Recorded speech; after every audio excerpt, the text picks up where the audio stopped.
Pandangan pertama awal aku berjumpa, seolah-olah hanya impian yang berlalu.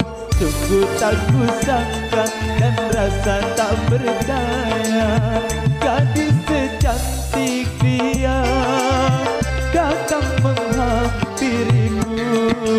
Hampir-hampir aku tak sadar dibuatnya.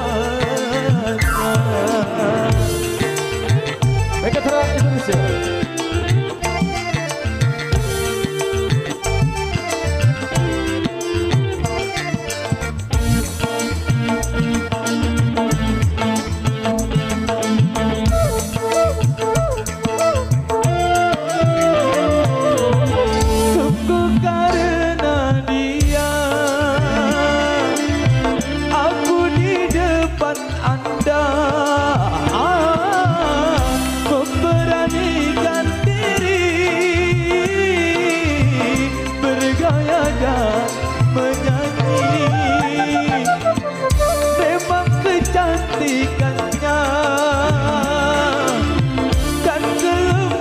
Hatinya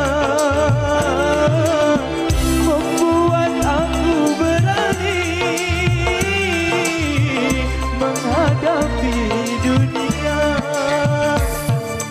Pandangan pertama awal aku berjumpa,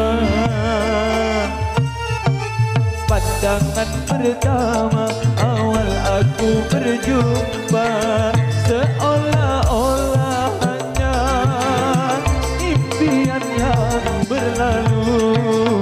Sungguh tak kusangka dan rasa tak percaya, gadis secantik dia datang menghampiriku.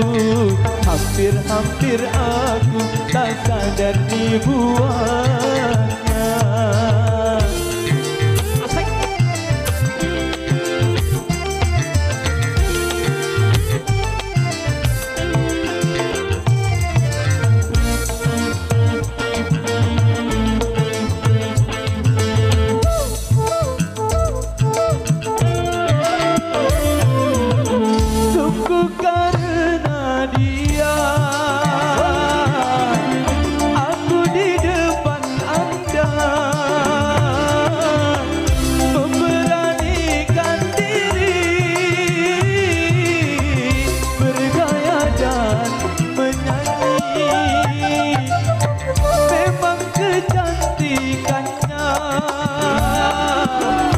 Dan kelembutan hatinya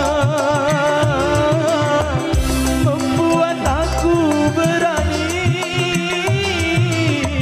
menghadapi dunia.